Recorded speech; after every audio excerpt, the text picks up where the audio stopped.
है भाई। राजस्थान में जो संसदीय जाते हैं सांसद कितने जाते हैं? 25। राजस्थान के अंदर 25 सांसद हैं लोकसभा से। सांसद की बात करें लोकसभा से तो 25 है। राज्यसभा से बात करते हैं तो राज्यसभा के 10 सांसद जाते हैं। टोटल की बात करते हैं तो टोटल हमारे राजस्थान से 35 सांसद जाते हैं। कितने हैं? 35 सांसद। लीजिएगा भाई। हाँ, 1898 में बनारस में सेंट्रल हिंदू कॉलेज की नींव किसने रखी थी? 1898 के अंदर, नेक्स्ट पर्सन देखिएगा कि 1898 में बनारस में सेंट्रल हिंदू कॉलेज की नींव मदन मोहन मालवीय, एनी बेसेंट, पंडित रमाबाई, सरोजनी नायडू। बताओ किसने रखी? हाँ बिल्कुल बिल्कुल, वेरी गुड, बहुत बढ़िया। मारवाड़ी छोरो, बहुत शानदार छोरो इन क्लास के अंदर एक ही है ना। हाँ, देखिएगा कि 1898 में बनारस में सेंट्रल हिंदू कॉलेज की जो नींव रखी थी वो आपके किसके द्वारा रखी जाती है? तो ध्यान रखना, बिल्कुल पूजा मीणा आपका सही उत्तर आ रहा है। एनी बेसेंट ने रखी थी। किसने रखी? एनी बेसेंट के द्वारा बनारस में सेंट्रल हिंदू कॉलेज की क्या रखी गई थी? नींव रखी गई थी। लीजिएगा नेक्स्ट पर्सन, 38 नंबर क्वेश्चन देखिएगा भाई। 38 नंबर क्वेश्चन क्या कह रहा है? ध्यान से देखो भाई, कि कह रहा है कि जयपुर का हवा महल किस वास्तुकार द्वारा अभिकल्पित किया गया था? हवा महल का निर्माता कौन था? सबको पता है, सवाई प्रताप सिंह के समय बना। बताओ किसके समय बनता है? सवाई प्रताप सिंह के समय में बनता है। ठीक है, और आपको ध्यान रखना, हवा महल का वास्तुकार लालचंद उस्ता था। क्या था? लालचंद उस्ता। वेरी गुड, बहुत बढ़िया, ए ऑप्शन सही हो जाएगा। क्या उत्तर आ रहे हैं? देखो मैं फास्ट करवाने वाला आदमी हूं, जो आया वो पहले फटाफट से करवाऊंगा, उसके बाद में आंसर की जैसे ही हमारे पास आती है उसके तुरंत बाद हम आपको करवा देंगे। ठीक है, बिल्कुल। लीजिएगा भाई, चलें आगे जी। चलो भाई, आगे की ओर चर्चा करते हुए, लो भाई पर्सन क्या कह रहा है, ध्यान से देखिएगा। कंप्यूटर में कौन सी अस्थिर मेमोरी है? अस्थिर मेमोरी कौन सी होती है भाई? Solid state drive, SSD, random access memory, और आपके कॉम्पैक्ट डिस्क और हार्ड ड्राइव। रैम होती है वो, रैम ध्यान रखना, रैंडम एक्सेस मेमोरी, ये आपके अस्थिर मेमोरी है, यानी कि वोलेटाइल मेमोरी जिसे हम बोलते हैं, ये आपके क्या आती है? अस्थिर मेमोरी आती है। यानी इसमें डाटा है, लाइट ऑफ होते ही क्या हो जाता है? डिलीट हो जाता है सारा का सारा। रोम होती है वो आपके स्थायी मेमोरी है, जो अस्थिर मेमोरी नहीं है, वो आपके क्या है? नॉन वोलेटाइल स्थिर मेमोरी है ना। तो यहां पर आपके कंप्यूटर में कौन सी अस्थिर मेमोरी घटक है? तो कंप्यूटर में रैंडम एक्सेस मेमोरी है, वो आपके अस्थिर घटक आता है। ठीक है, बिल्कुल बी आ रहा है सब साथियों का, रैम आ रहा है। वेरी गुड, क्या बात है, गजब भैया, है ना। मतलब तैयारी अच्छी है। इस तैयारी के हिसाब से देख लीजिएगा भैया आपका क्या होने वाला है। चलो भैया, आगे वाला प्रश्न है, राजस्थान की अर्थव्यवस्था से संबंधित है कि वित्तीय वर्ष 2023-24 में राजस्थान का राजस्व घाटा कितना था? बताओ।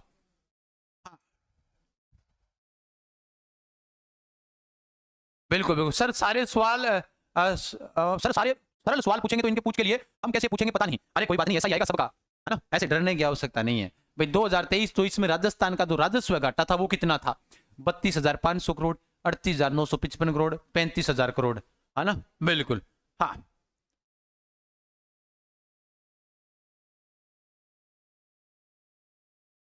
बिल्कुल भाई, बी ऑप्शन के डी बता रही है। 2023-24 में राजस्व घाटा पूछा गया, कितना रहा है ना।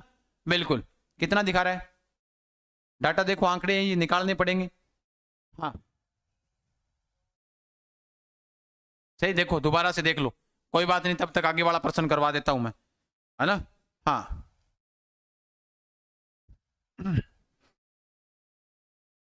चलो भाई, आगे वाला प्रश्न है कि यात्रा स्थलों के लिए विशेष समीक्षा प्लेटफॉर्म का एक उदाहरण क्या है?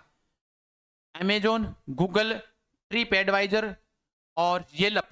बताओ, यात्रा स्थलों के लिए विशेष समीक्षा एक उदाहरण कौन सा आता है भाई? यात्रा स्थलों के ऊपर कौन सा आएगा भाई? यहां तो येलप, अमेजोन तो होगा नहीं भाई। यात्रा के स्थल के लिए एक विशेष समीक्षा प्लेटफॉर्म भाई, वैसे तो देखो यात्रा स्थल की बात हो रही है यहां पर, तो इसका देखना पड़ेगा भाई एक बार के लिए। इसके लिए थोड़ा सा वेट कीजिएगा, और तब तक उत्तर आंसर की आती है तब तक, है ना। लो भाई, आगे वाला आप 43 नंबर क्वेश्चन बताएं तब तक के लिए। बिल्कुल, तब तक मैं 48 नंबर बताता हूं, आप 43 नंबर निकालो भाई, है ना। क्या बात है, भी उतर आ रहे हैं बहुत सारे साथियों के। मैथ अभी तक आई नहीं है भैया, मैथ आएगी तो बता दूंगा। डूंगर सिंह के बाद बीकानेर का 21वां शासक कौन बना था भाई? डूंगर सिंह के बाद में राय सिंह बना, बीका बना, करण सिंह बना, गंगा सिंह बना। बताओ, एकदम आसान सा प्रश्न है, जिनके समय में बीकानेरी भुजिया चले थे। बताओ क्या चले? बीकानेरी भुजिया। तो बीकानेरी भुजिया जिनके समय में चले थे उन्हीं की बात हो रही है यहाँ पर। तो डूंगर सिंह के बाद बीकानेर का जो शासक बना था, सब साथियों को बता देता हूं कि डूंगर सिंह के बाद बीकानेर का शासक गंगा सिंह बना था। बताओ कौन बना था? गंगा सिंह बना था, याद रख लेना। हाँ, ट्रिप एडवाइजर होगा उसका सर बिंटू संस्कारी करौली से कह रहा है, ट्रिप एडवाइजर होगा क्या उसका? अच्छा चलो भाई, यात्रा स्थलों से संबंधित एक बच्चे ने बताया भी बिंटू संस्कारी हमेशा से जुड़ा हुआ हमारे परिवार का सदस्य रहा है। और ये आपके बीच में प्रश्न पूछा गया था कि भाई यात्रा स्थलों के लिए विशेष समीक्षा प्लेटफॉर्म, देखो जैसे जीके तो मैं करवाता हूं, साथ में आज कंप्यूटर भी करवा रहा हूं, ट्रिप एडवाइजर होगा। ठीक है, चलो भाई, करंट का प्रश्न ये पूछा गया है, मतलब 2024 का प्रश्न पूछे जा रहे हैं करंट वाले, है ना भाई। किस हिंदी फिल्म को 17वें राष्ट्रीय फिल्म पुरस्कार 2024 के लिए सर्वश्रेष्ठ हिंदी फिल्म का पुरस्कार जीता है? ब्रह्मास्त्र, ऊंचाई, कातारा, गुलमोहर। बताओ कौन सी फिल्म है? सर आरएसी का पेपर इससे इजी आएगा क्या? आरएसी का पेपर का क्या भरोसा है, पहले कैसे कह सकते हैं भाई, है ना, कि इजी आएगा कि नहीं आएगा, है ना? बताओ भाई, है ना। राजस्व घाटा 38,955 है, नरपत सिंह कह रहे हैं। चलो ठीक है, बहुत बढ़िया। 17वें राष्ट्रीय फिल्म पुरस्कार 2024 के लिए हिंदी के लिए जो सर्वश्रेष्ठ फिल्म पुरस्कार जीता है वो आपने किसने जीता है, बताइएगा भाई। हाँ, तो 17वें के लिए बिल्कुल बहुत बढ़िया, सबके उत्तर सही आने शुरू हो गए हैं। गुलमोहर, वेरी गुड, बहुत बढ़िया। डी ऑप्शन आपका सही होगा, जिसने 17वें राष्ट्रीय फिल्म पुरस्कार 2024 के लिए सर्वश्रेष्ठ फिल्म का क्या चुना है, सर्वश्रेष्ठ फिल्म का पुरस्कार जीता है, वो आपकी गुलमोहर ने जीता है। कई पर्सन रिवाइज हो सकते हैं साथियों, ध्यान रखना, ठीक है। हाँ, और उसके बाद में आगे आपके कथन वाले प्रश्न इस प्रकार के आए हैं, जरा देख लीजिएगा। लोक अदालत वाली प्रणाली है ना, हम आगे की ओर चर्चा बाद में करेंगे। और देखो अब हम बात करते हैं आगे, एआई का कौन सा डोमेन टेक्स्ट और स्पीच से संबंधित है? Data science. ये देखो, ये आपके इनके कंप्यूटर अलग लेवल का है, थोड़ा ध्यान रखना भाई, ये स्पेशल टेलीकम्युनिकेशन वाले थे। Natural language processing, robotics, computer vision. भाई जो एआई का जो डोमेन टेक्स्ट स्पीच है वो किससे संबंधित है, ये प्रश्न पूछा है, बताओ भाई किससे संबंधित है। हाँ, अटेंडेंस अभी दिखाई नहीं है, टेलीग्राम पर डाला हुआ है भैया पेपर, जीके गजान सर अपना टेलीग्राम चैनल है, वहां पर सबसे पहले डाल दिया, ये आप थोड़ा देख लीजिएगा। तब तक के लिए मैं 52 नंबर क्वेश्चन बताता हूं कि इनपुट डिवाइस किसका उदाहरण, इनपुट डिवाइस का एक उदाहरण है, प्रिंटर है, कीबोर्ड है, स्पीकर है, मॉनिटर है। साफ तरीके से पता है, दुनिया को पता है, कीबोर्ड है वो आपके किसका उदाहरण आता है, इनपुट डिवाइस का उदाहरण आता है।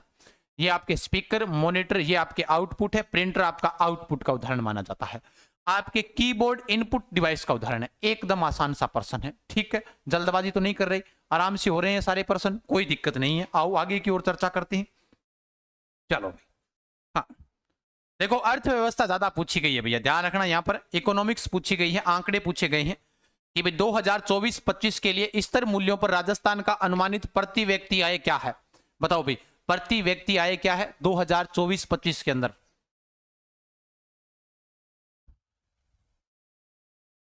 98,000 है, 1,85,000 है, 1,20,000 है, 2024-25 के अनुसार पूछिए।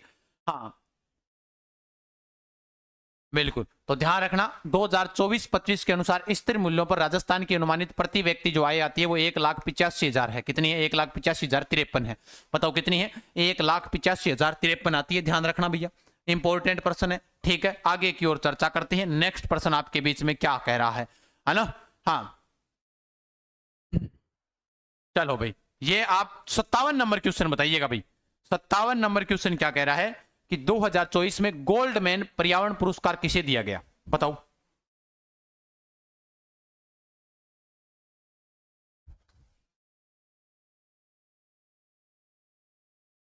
चलो भाई, हाँ वेरी गुड, बहुत बढ़िया, बताइएगा 2024 का गोल्डमैन पर्यावरण पुरस्कार किसे दिया गया? मेघा पाटेकर, प्रफुल्ल, आलोक शुक्ला और रमेश अग्रवाल। तो ये अपने क्लास के अंदर, करंट वाली क्लास आप देखोगे उसके अंदर से करवाया हुआ था, ध्यान रख लेना, है ना।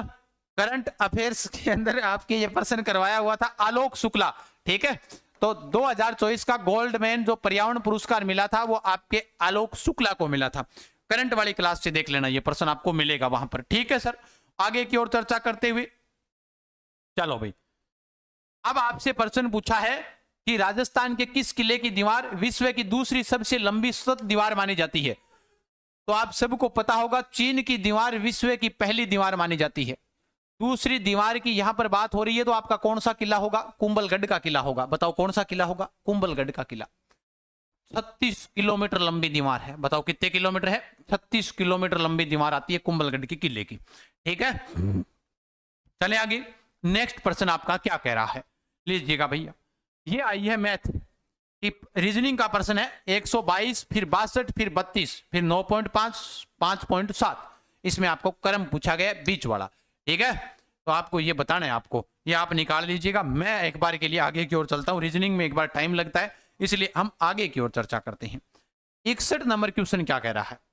61 नंबर क्वेश्चन है कि महाराजा सूरजमल जी के बारे में कथन करते हुए विचारों के ऊपर करना है कि ये बदन सिंह के पुत्र थे और उनके उत्तराधिकारी थे। पहली बात सही है, उन्होंने भरतपुर में एक किला बनवाया और उसे अपनी क्या बनाया? राजधानी बनाया। भाई देखो, बदन सिंह के पुत्र थे, 1 नंबर कथन आपका सही है। भरतपुर का एक किला भी बनवाया था इन्होंने, लोहागढ़ किला, उसको पूर्ण रूप से निर्मित करवाया। कथन नंबर 2 भी आपका सही है। भाई महाराजा सूरजमल बदन सिंह के बेटे थे और बदन सिंह के बेटे थे। इनके बाद में इन्होंने क्या किया था? इनके कथन 1 और 2 आपके क्या आते हैं? दोनों आपके कथन सही आते हैं। चलो भाई, आर्थिक समीक्षा का नया प्रश्न वापिस से आया। आर्थिक समीक्षा दादा पूछिए भैया, ध्यान रखना। ये लो भाई, है ना, आर्थिक समीक्षा है वो आपसे ज्यादा पूछी गई है। बताओ 2024-25 में उल्लेख के अनुसार राजस्थान किस वर्ष तक $350 बिलियन की अर्थव्यवस्था बनने का लक्ष्य रखता है? बताओ। फटाफट से बताएं भाई, स्पीड से बताएं, उत्तर गति से बताएं भाई, आराम से नहीं बताना है, गति पकड़ो भयंकर तरीके से, आराम से नहीं चलना है। 66 नंबर क्वेश्चन तक पहुंच गए अपने। बताओ भाई, शाबाश, वेरी गुड, बहुत बढ़िया। क्या उत्तर आ रहे हैं सब साथियों की? हाँ, क्या बात है, गजब भाई।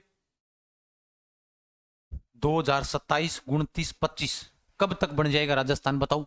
2027 कोई कह रहा है 29 तक बन जाएगा। हाँ, कोई 2027, 29 आंकड़ा निकालना पड़ेगा भैया। देखो, मैं आंकड़े के बगैर गलत निशान लगाने वाला नहीं हूं। ठीक है, कोई बात नहीं। आगे देखो, सरिस्का राष्ट्रीय उद्यान टाइगर रिजर्व राजस्थान के किस जिले में स्थित है? देखो, सरिस्का वाला कहां है? अलवर के अंदर स्थित है। एक चीज और है, ज्यादा चीजें क्या पूछी जा रही है? उपयुक्त में से कोई नहीं, मतलब 3 में से ही उत्तर निकालना है। अब जो 3 में से उत्तर निकाल दिया ना भाई साहब, उसके तो मौज हो गई। 3 में से उत्तर निकाल दो और मौज कर लो। सरिस्का राष्ट्रीय उद्यान टाइगर रिजर्व राजस्थान के किस जिले में स्थित है? तो आपके अलवर में स्थित है, ध्यान रखना। कहां है सरिस्का? अलवर में स्थित आता है। ठीक है, चलो नेक्स्ट आगे की ओर चर्चा करते हैं।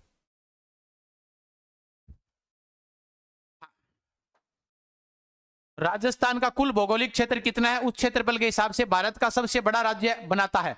तो राजस्थान का कुल भौगोलिक क्षेत्र 3,42,239 किलोमीटर। एक प्रश्न और आ रहा है, उपयुक्त में से कोई नहीं भाई साहब, जिक्के तो इतना आसान आ रहा है, मौज हो जाएगी।